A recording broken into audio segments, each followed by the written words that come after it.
Imagine waking up to the smell of melting wax and realizing it's coming from something far more sinister than a forgotten candle.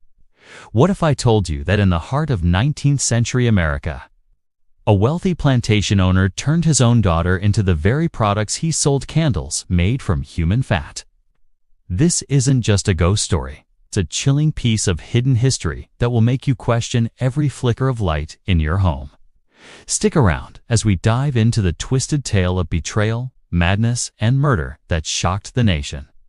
But first, if you're ready for more bone-chilling truths from the past, hit that subscribe button and turn on notifications. You won't want to miss what's coming next.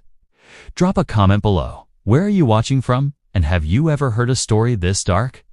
Let's uncover the nightmare together. The year was somewhere in the mid-19th century, an age of sprawling plantations, inherited wealth, and unspoken barbarity disguised as civility. Beyond the manicured gardens and porcelain smiles of the gentry, the fields were an empire of mud and blood. Hundreds toiled beneath the sun, nameless, unrecorded, their sweat feeding the fortune of a single family. At the heart of this estate stood a mansion too grand for its century, columns of white stone that glimmered even through the haze of decay. It belonged to Elias Hawthorne, a man described in local papers as under-gentleman of immense land, immense appetite, and immense secrecy.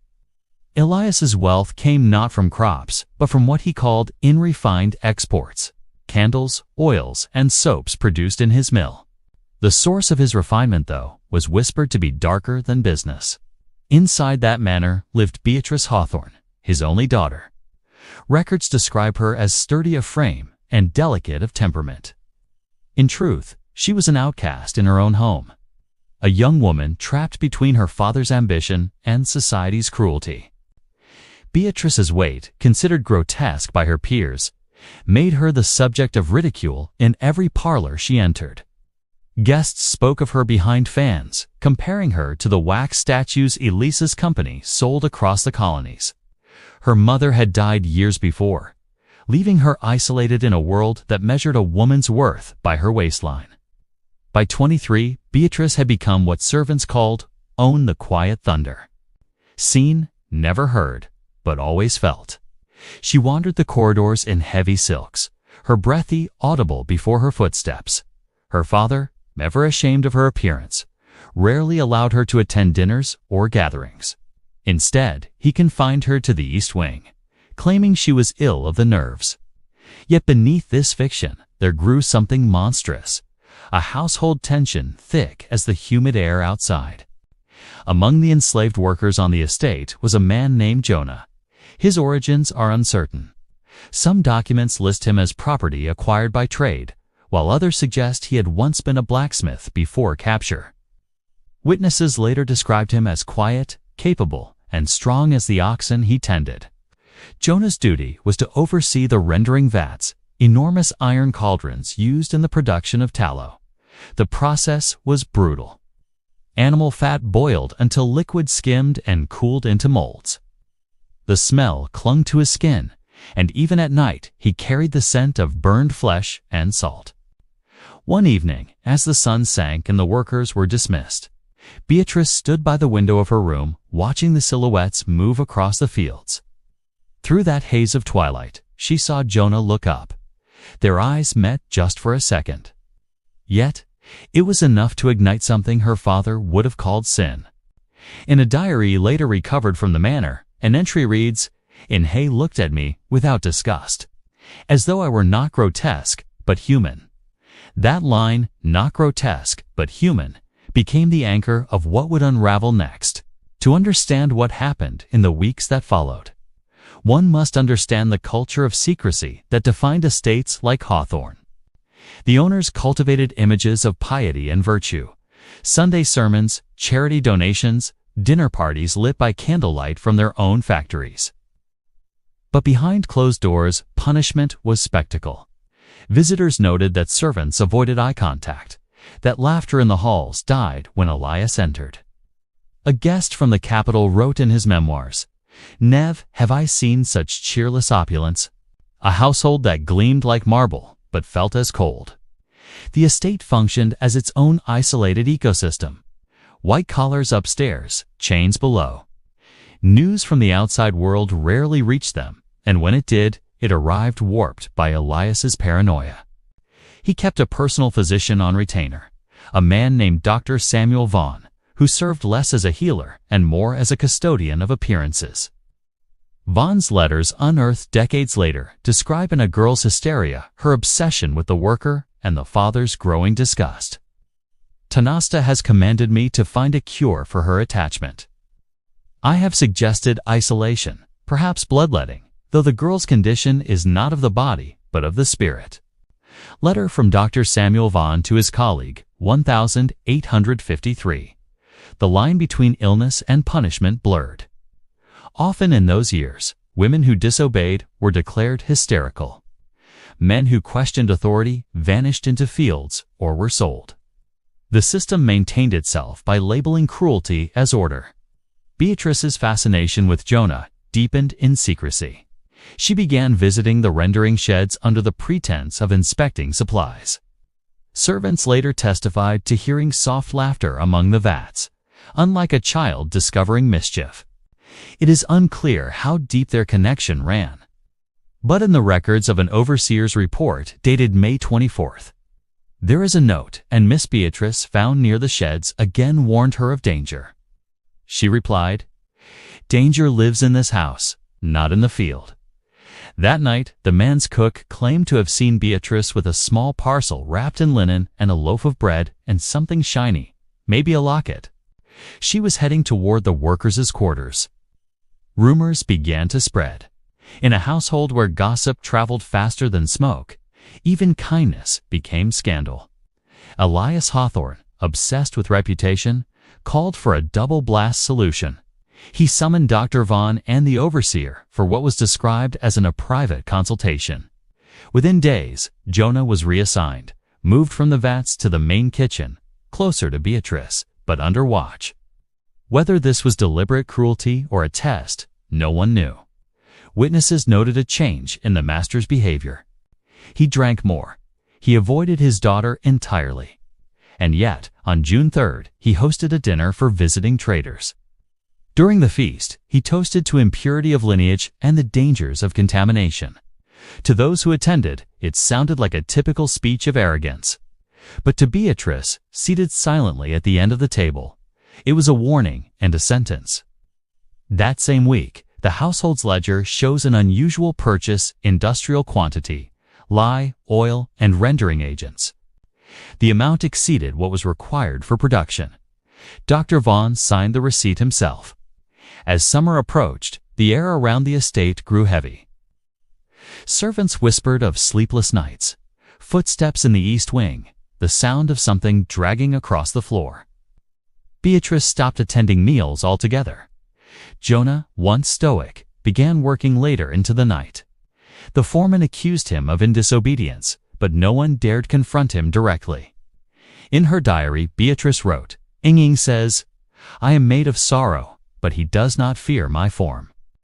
I would rather be seen by one in chains than adored by 1,000 liars.'" Another entry followed 3 days later. "Dean Father knows. He said, 'My size makes me unfit for marriage, but useful for demonstration.' I do not understand his words. His smile terrifies me." The word demonstration appears multiple times across the recovered pages, often scratched out. Scholars believe it referred to the rendering process, the way fat was melted for soap making. This is where the line between myth and documentation blurs. Some historians argue that what happened next was a psychological tragedy, a woman's breakdown misinterpreted by folklore. Others claim it was deliberate, an act of patriarchal horror that history attempted to bury. Either way, the night of June 8th would ensure neither the Hawthorne nor their estate would be remembered kindly. According to the surviving logbook of the groundskeeper, the household was unusually quiet that evening. The master dismissed most servants before dusk, claiming and family business. Dr. Vaughan remained on site. Around midnight, a carriage was heard leaving the estate. No one knew who it carried. An hour later, a scream echoed from the East Wing, described as neither human nor animal. By dawn, Beatrice was gone. The official report filed days later stated, per Mrs. Beatrice Hawthorne, deceased by natural suffocation, remains disposed according to family discretion. Yet no coffin was seen, no burial recorded, only a shallow pit near the grove, and a story that would outlive the manor itself. In the days following Beatrice's disappearance, life on the estate resumed, or appeared to. The master, Elias Hawthorne, told his staff that his daughter had too taken ill and was sent away to Conolays. No carriage had been seen arriving to take her. No letter was ever sent announcing her arrival elsewhere, but no one dared question him. The kitchen servants, however, noticed something chilling. In the rendering shed, where animal fat was boiled down for candle production, a new batch of tallow had been set aside. It was thicker, more opaque, and emitted an odor that none of them had encountered before. One worker, whose statement appears in the later inquiry, recalled, it wasn't just fat. It smelled wrong, like perfume over sickness. When the servants carried this batch into the cooling room, they found the molds already labeled BH carved into the metal frames. At first, they assumed it was for a batch A, but an older housemaid recognized those initials immediately. Tumba, that's the girl's name, Beatrice Hawthorne. The discovery spread through the quarters like wildfire. Yet in a world where disbelief meant survival, they kept silent, at least for a while. 2 weeks later, Dr. Samuel Vaughan left the estate abruptly. His departure was explained as on a transfer to urban practice, though rumors suggested otherwise. Nearly a century later, while cataloging the archives of the regional courthouse, researchers found a letter sealed inside one of VA's medical ledgers. The letter, dated June 12, 1853, was addressed to a colleague named Dr. Hargrove. It read, "Punch in my conscience, forbid silence. The master demanded I oversee an operation most ungodly, the use of human remains in rendering. He called it an experiment in purity, claiming the girl's flesh would bring perfection to his craft. I protested. He smiled, saying, 'Then it will be a demonstration, so I cannot undo what was done. But should the authorities inquire, I pray they find what lies beneath the willow grove before the rains wash it away.' SV. This letter, authenticated in the 1920s, became the cornerstone of what modern historians refer to as anti-Hawthorne incident. Yet even this damning confession failed to capture the true terror of what the witnesses later described state: a donation of candles for church use. Dozens of them handcrafted and perfumed. But the priest who opened the shipment noticed something uncanny. The candles were shaped in human silhouettes, soft, rounded forms, unmistakably modeled after a woman. Each candle bore a faint scent of rosewater and something metallic. When lit, they emitted a greasy smoke that clung to the air. Parishioners refused to use them after one began to melt unevenly, revealing strands of dark hair embedded within. The priest wrote to the estate demanding explanation. His letter went unanswered. A second was returned, sealed with wax. A crimson seal bearing the initials A. Inside was a single line, and the body returns to the work it inspired. That letter remains preserved in the parish archives, its wax seal still unbroken. Around this time, sightings began. Servants spoke of a figure moving through the eastern corridors at night. Heavy footsteps, labored breathing, and the distinct sound of silk brushing the walls. Some swore it was Beatrice herself. Others insisted it was her father's guilt manifest. One worker, a young stable hand named Elijah, later testified, and I saw her by the window, pale and dripping like wax left too close to the flame. Her eyes looked through me. I called her name, but she only whispered. He melted me down. The overseer dismissed these reports as hysteria. Yet that same week, the man's dogs refused to enter the East Wing, howling whenever they passed the corridor.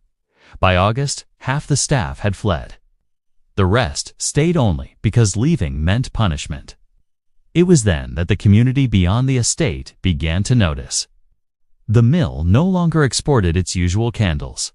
Instead, it advertised a new product. Hawthorne's refined essence, unmatched luster, made from the purest source.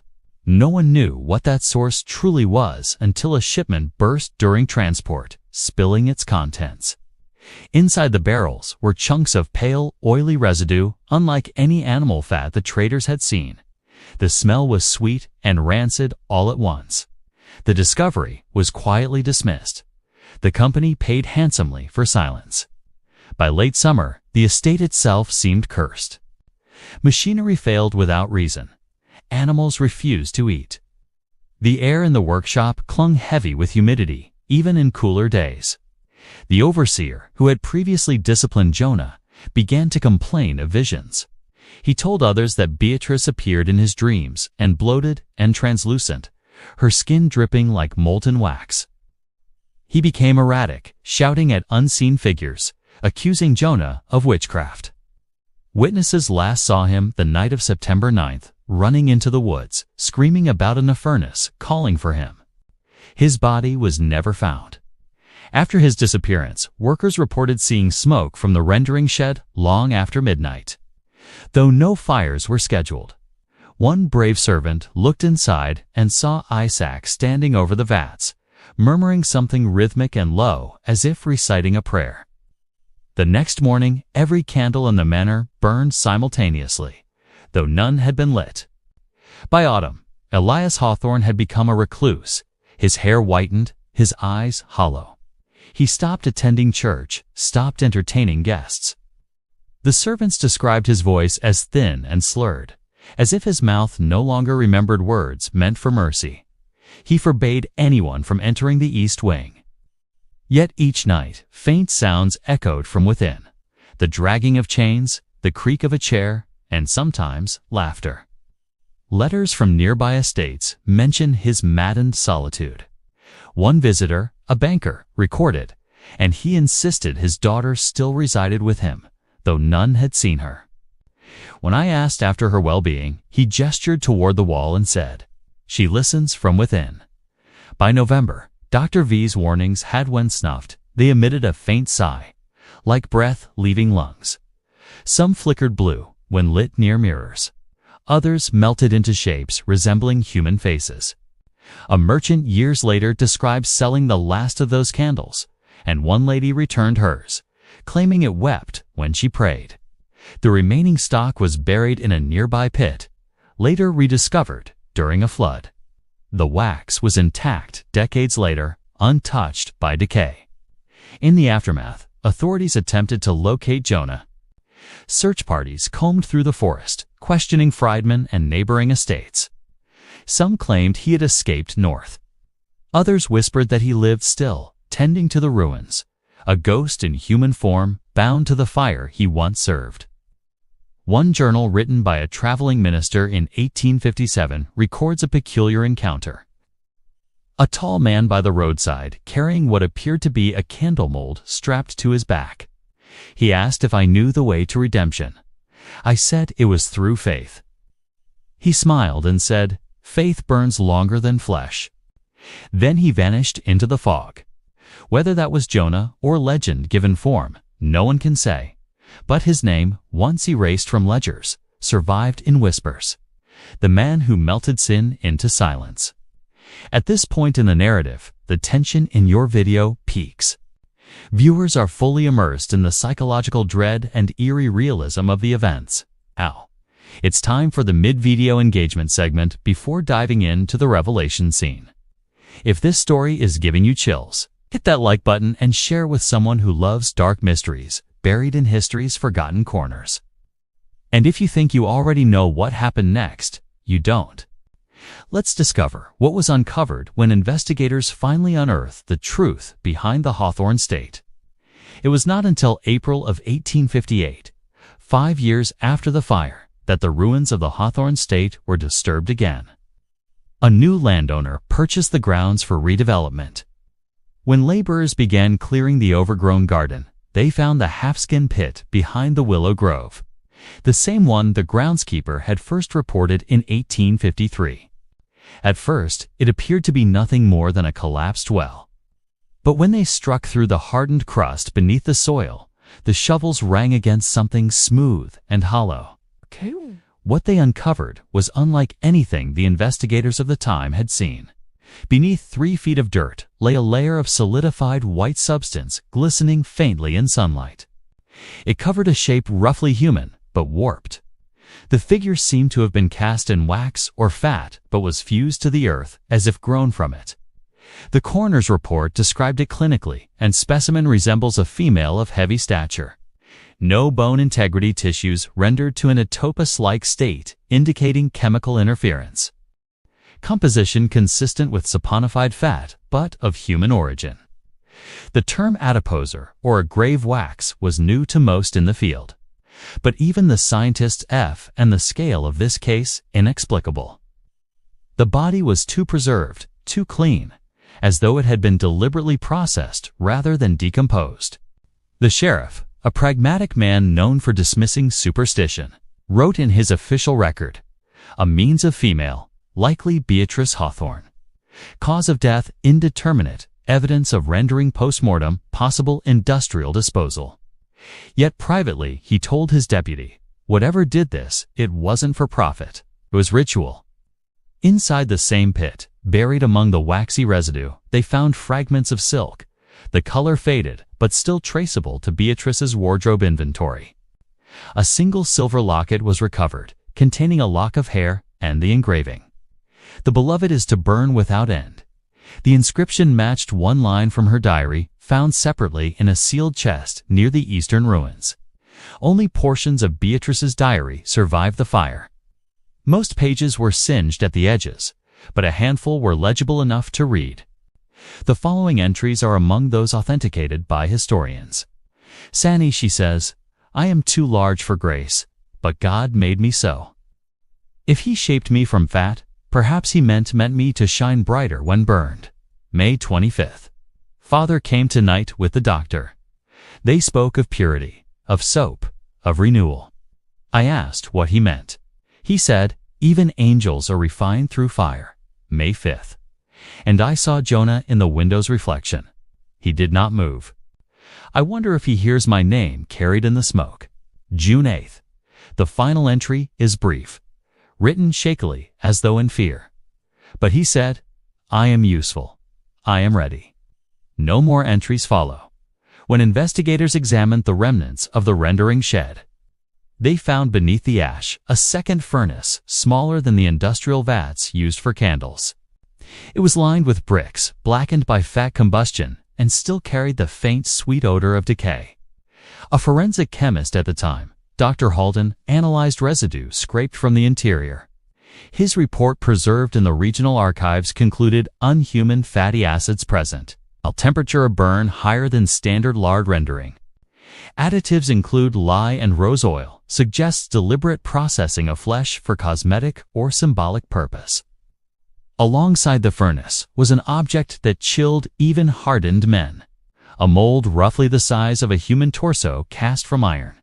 Its inner walls bore the faint impression of skin folds and a single hair embedded in the seam. Stamped on the mold's edge were the initials BH. Evidence of distribution emerged next.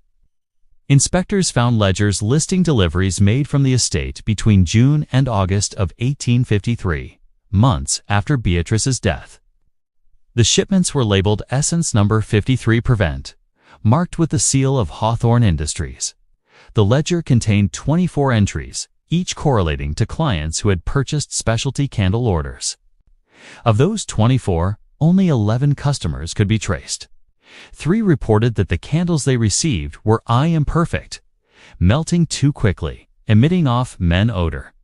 One woman claimed her candle produced a voice when it burned, and it whispered my name. Testimony of Mrs. L. Corwin, recorded 1859. These accounts were dismissed by the courts as hysteria. Yet the documentation remains filed under folklore-related reports in the municipal archive. The surviving candle fragments, preserved decades later in a private collection, were analyzed in 1918. The results confirmed the presence of human triglycerides.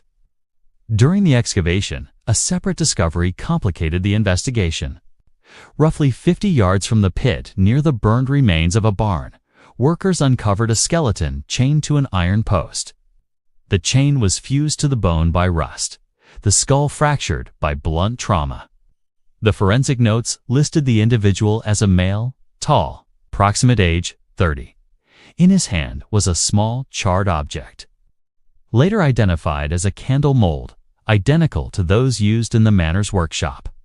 Beside him lay a single piece of paper, scorched but legible in part. She shines forever. Forgive me. Speculation arose immediately. Was this Jonah? And if so, had he been the perpetrator or the avenger? Local folklore embraced the latter.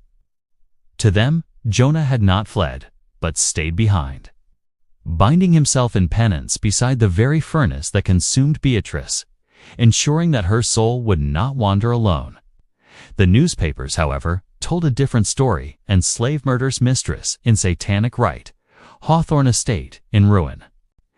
No mention of the master's cruelty, no acknowledgement of Beatrice's suffering. History, as always, was written by the survivors or the ones wealthy enough to purchase silence. Decades after the incident, the sheriff's descendants donated his journals to the town's historical society.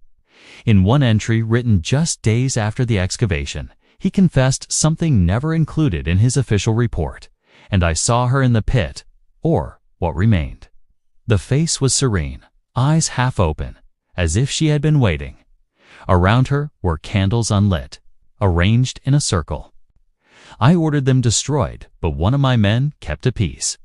He said it whispered when held to light. April 15, 1858. At night, I still smell the sweet smoke. It clings to my coat. I have burned it twice, yet it remains. The note ends abruptly. The next page is blank, save for one faint fingerprint preserved in wax. Modern analysis conducted in the early 20th century corroborated much of what early investigators only guessed. Samples taken from the site revealed a unique combination of lye soap, residue, and adiposer, confirming deliberate saponification, the transformation of body fat into a waxy soap-like material. Such a process, known even then in rudimentary form, would have required boiling fat with lye and distilling it into molds, the same method used in industrial candle production. The chilling implication: Beatrice's body had been used to refine her father's products.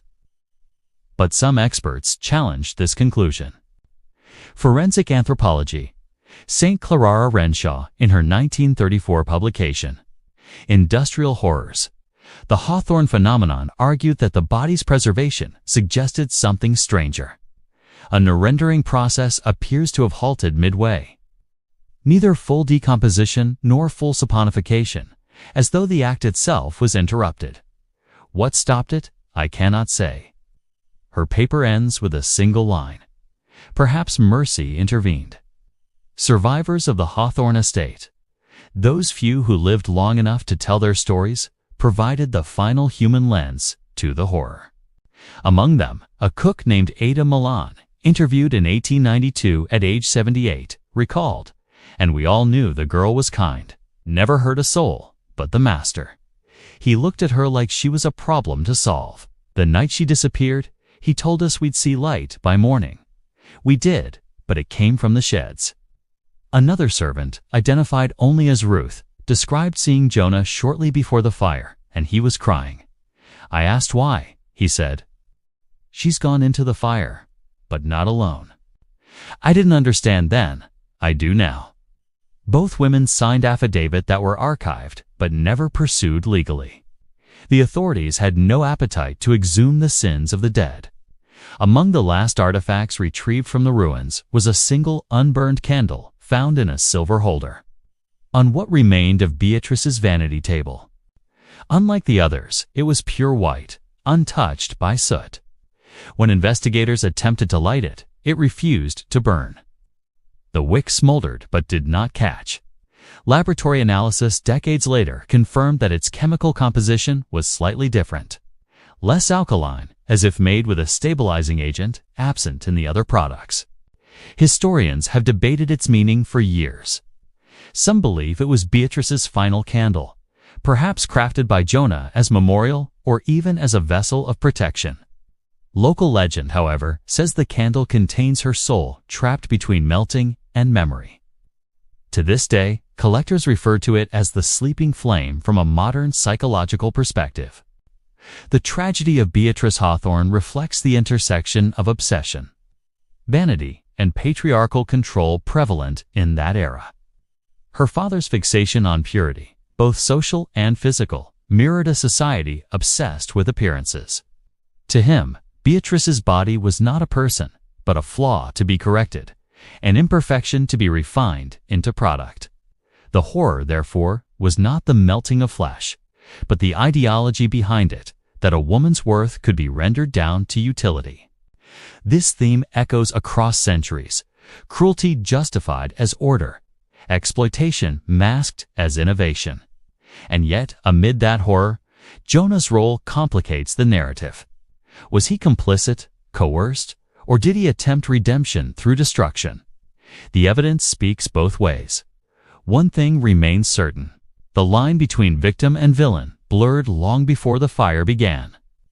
When the estate's ruins were finally sealed and catalogued in 1861, the following items were documented. 1. One partial skeleton, female, partially saponified Beatrice Hawthorne. 2.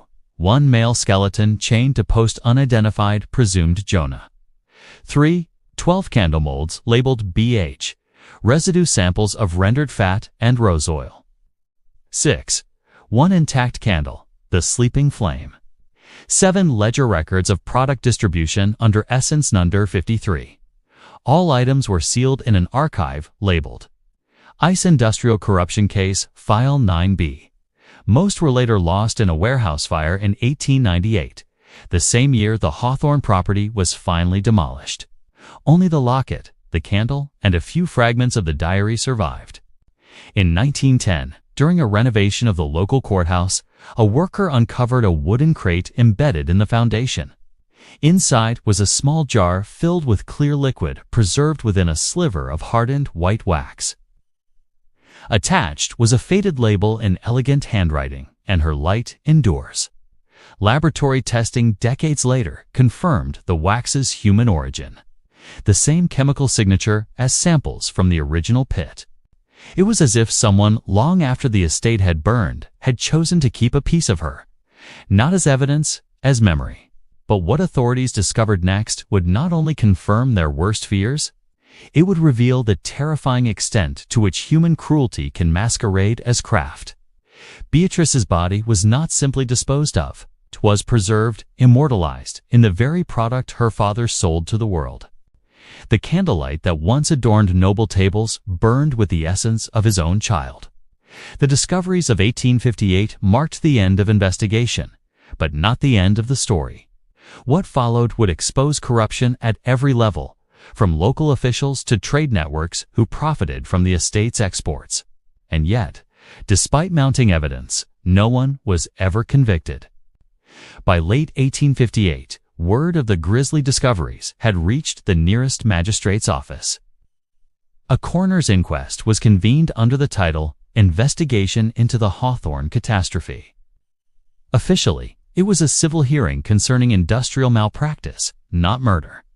But behind closed doors, the assembled men knew they were probing something that felt biblical.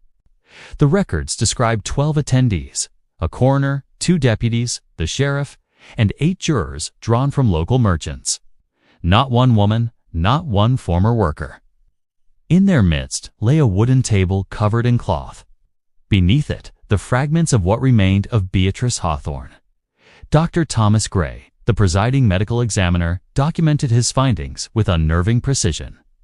His notes read like a textbook of horror. Unto specimen displays uniform saponification of adipose tissue. Absence of skeletal integrity, consistent with boiling or exposure to alkaline solvent. Trace elements of rose oil confirm perfumation. Evidence of prior embalming absent. Manner of death indeterminate. The jurors listened in silence. When he finished, one asked quietly, Are you saying she was turned in? Oh, soap. Dr. Gray closed the ledger. I am saying, he replied, and she was rendered. The word carried both meanings, industrial and spiritual, rendered into product, rendered unto the fire. Elias Hawthorne's body had never been found, but his absence did not stop speculation. Witnesses from neighboring estates recalled seeing him after the fire. Disoriented, burned, and wandering near the riverbank. A fisherman later claimed to have sold supply. Authorities found among his possessions a sealed envelope labeled for conscience. Inside was a 4-page confession signed and dated. The text, partially preserved, reads, "And I acted under duress. The master demanded demonstration of rendering process upon his own blood. I objected. He threatened to expose my debts. I witnessed only the preparation, not the act. Yet the screams remain. When I fled, I took with me her locket, intending to give her peace. I buried it by the river, but every night I see her reflected in the glass of my lamp." The locket he described matched the one recovered from the pit 5 years earlier. Whether coincidence or curse, it deepened the mystery, suggesting multiple hands had handled the same relic at different times. Members of the original inquest did not fare well. Within 2 years, 4 were dead, 1 by drowning, 1 by fire, and 2 by apparent madness. Superstition blamed Beatrice's vengeance. History calls it coincidence, yet their diaries hint otherwise. Juror Henry Lowell wrote shortly before his death, "And to smell follows me. Even my wife smells it now. I hear her voice when the candle burns low, asking if I will free her." His home burned down a week later. Investigators found a half-melted candle on his desk. It bore the Hawthorne mark. By the 1860s, the event had faded from newspapers, surviving only in whispers among servants and traders. Children dared each other to visit the ruins, claiming to see a white woman wandering among the willows. Sailors told stories of candles that burned underwater. Superstitions merged with religion. Sermons warned against the vanities of flesh. Beatrice's name was rarely spoken, replaced by titles like "And the Wax Bride" or "A Lady of the Lie." It was not until 1905 that the case resurfaced in academic circles. Professor Harlan Whitby, an early criminologist, published Ice Industrial Obscenities, the Hawthorne Files. Combining archival data with eyewitness accounts, Whitby's conclusion shocked readers. Pentis was not madness, but method. A calculated act of purification by a man convinced he could refine sin through science. He connected the case to broader patterns of 19th-century moral experiments: vivisection, phrenology, racial improvement. To him, Elias Hawthorne represented the logical extreme of a society that were ripped progress while denying compassion. The paper was suppressed for indecent speculation. Whitby lost his post the following year. Despite its dark history, the candle industry flourished. Hawthorne's formulas, stripped of their origin, became templates for mass-reduced luxury goods. Factories advertised flawless sheen, an everlasting clarity, and knowing me, purity beyond compare.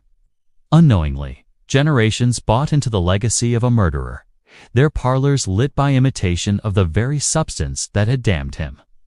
The descendants of the estate's workers carried the trauma quietly. Many migrated, refusing to speak of the fire. Those who stayed kept peculiar customs, refusing to burn scented candles indoors, burying lard deep in the ground before storms, hanging silver charms near hearths. To outsiders, superstition; to them, survival. Oral tradition maintained that Beatrice's spirit lingered not in vengeance, but in sorrow and a woman seeking her shape. Elders claimed that on humid nights when candles burned unevenly, she was near. In 1907, the archives finally declassified the Hawthorne case, File 9B. The closing statement signed by the Attorney General reads, "Insufficient evidence for prosecution. Parties deceased, assets distributed to creditors. Case considered, concluded." It was the bureaucratic equivalent of an exorcism. Cold ink in place of holy water. But silence, as history shows, does not erase the echo. Between 1908 and 1916, local authorities received several complaints from residents near the former estate. Each described the same phenomenon: candles relighting themselves after midnight. One witness swore she saw a silhouette of a large woman in the reflection of the flame. Another reported the smell of rose and ash preceding faint knocks on her door. Police dismissed these as acute hysteria. Still, they confiscated the candles, and everyone bore the faded stamp BH. In 1921, construction workers widening the riverbank unearthed a small silver locket, tarnished but intact. Inside, a curl of hair perfectly preserved. Historians identified it as the same artifact catalogued twice before. Once in 1858, again in 1860. No one could explain how it reappeared. It now rests in a private museum where curators note a persistent scent of rose whenever its case is opened. A card beside it reads, "Ant recovered from the earth, returned by the river." Memory does not burn. In 1926, a letter surfaced from Clara Hawthorne, a distant relative of Elias. Her words reframed the legacy not as rumor, but warning.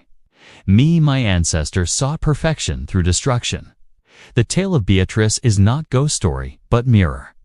Each generation renders something conscience, love, mercy, into product. I beg the record keepers to remember her as human, not horror. Her plea inspired a small memorial stone placed at the site's edge in 1928. It reads simply, "Pine Beatrice Hawthorne, daughter, light endures." Modern scholars of trauma view the Hawthorne affair as an early example of inculcative moral displacement. Society unable to face its complicity transformed atrocity into folklore. Safer to fear ghosts than guilt. Dr. Ella Lenina Ree in her 2017 study summarized it succinctly. Beatrice was not haunting the living. The living were haunting her. The artifact known as the Sleeping Flame eventually reached a university laboratory for study in 1960. Technicians documented a curious property. When placed under light, its surface softened but never melted. When in darkness, it hardened like stone. Some called it anomaly, others miracle. Yet one researcher noted that during testing, the wick emitted a faint sound like a sigh. The experiment was discontinued. The candle was returned to its case, labeled "to not light." Artists, writers, and filmmakers later resurrected the legend, each shaping it anew.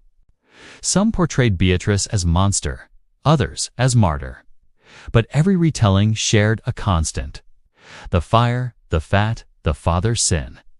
Each time the story was told, another layer of wax melted away, revealing not horror of ghosts, but of humanity. Of what civilization will justify for the sake of beauty and control. In recent years, historians have re-examined Jonah's role, interpreting him not as accomplice, but as tragic resistor. Evidence suggests he attempted to stop the process, setting the fire himself to end the madness. Folklore transformed him into one keeper of light, a spectral guardian ensuring no more lives would be rendered. Local tradition holds that if one visits the grove at midnight and lights a candle, the flame will flicker once, as though acknowledged. No one who performed the ritual twice has dared to describe what follows. The last governmental reference to the case appears in a 1965 heritage report and site of former industrial estate. Historical significance, moderate. Folkloric significance, high. Environmental hazard. Residual chemical contamination. The bureaucratic understatement is haunting, reducing a century of tragedy to an environmental note. And forensic evidence ends where belief begins. The documents prove a death, perhaps a crime. But what they cannot record is the smell that lingered, the silence that followed. The generations who learned to fear the flicker of light after midnight. The Hawthorne case was not closed, only filed away, waiting for someone to strike the match again. In the wake of the Hawthorne investigation, laws quietly shifted.